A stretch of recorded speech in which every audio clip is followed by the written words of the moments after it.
Hello everyone, welcome to our channel 3 in 1। তো দেখো, আজকে আমরা সবাই মিলে সুন্দর করে রেডি হয়ে গিয়েছি। তো আজকে তার একটা বিশেষ কারণ রয়েছে। তো কি কারণ সেটা জয়িতা বলবে।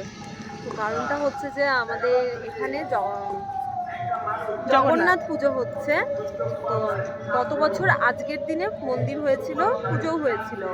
তো এবছর 1 বছর কমপ্লিট হলো, যার কারণে পুজো হচ্ছে বেশ বড় করে, কীর্তন হচ্ছে, রাতে খাওয়া দাওয়ার ব্যবস্থাও আছে। তো তার জন্য আমরা তিনজনে রেডি হয়ে পুজোর ওখানেই ছিলাম। ভিডিও করার কারণে আমরা মাঠে এসেছি।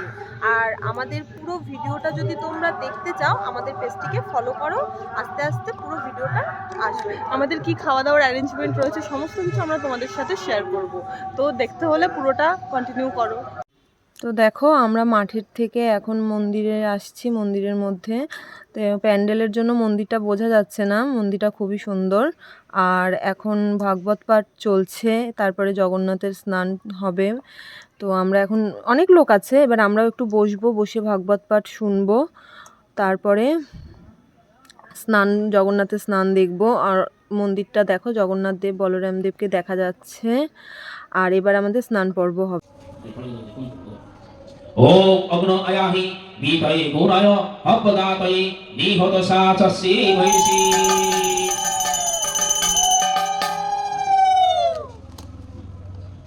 ओम नमो जगन्नाथाय प्राणयामि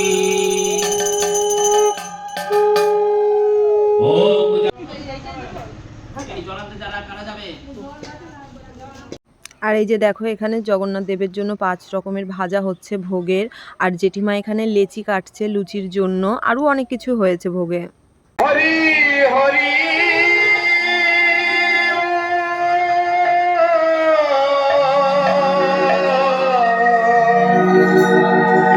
অনিতা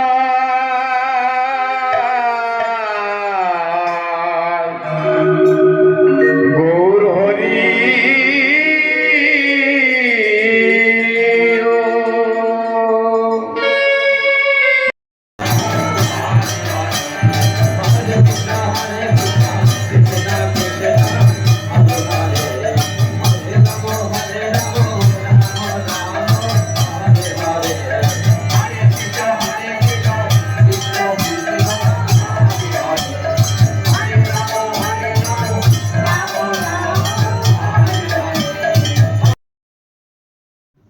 তো দেখো, এই যে মন্দিরের একদম পিছন করে সমস্ত রান্নাবান্নার আয়োজন করা হয়েছিল। রান্নাবান্না বলতে এখানে খিচুড়ি আর একটা সমস্ত সবজি দিয়ে তরকারির আয়োজন করা হয়েছিল। আর এই যে দেখো, খাওয়া দাওয়াটাও শুরু হয়ে গেছে, সকাল সকালই শুরু হয়েছে, খুব বেশি রাত হয়নি। আর দুদিকেই ব্যবস্থা করা ছিল, নিচের দিকে আর চেয়ার টেবিলে, যে যেখানে বসে খেতে পারে আর কি তাড়াতাড়ি। তো আমরাও খেতে বসে পড়েছিলাম। আমরা ওখানে 3 জন বসেছিলাম, আমি যে 2 বনি বসেছিল আর আমি ভিডিও করছিলাম। আমরা 3 জনেই সকাল সকাল খেয়ে নিয়েছিলাম, নিয়ে এবার তারপরে তো বাড়ি যেতে হবে, সেই জন্য। গাইস, আজকের মতন ভিডিও এখানে এন্ড করছি। আর আমাদের ভিডিও যদি তোমাদের খুব ভালো লাগে তো অবশ্যই একটা কমেন্ট করো আর পেজটাকে লাইক করতে ভুলো না। তো আজকের মতন টাটা।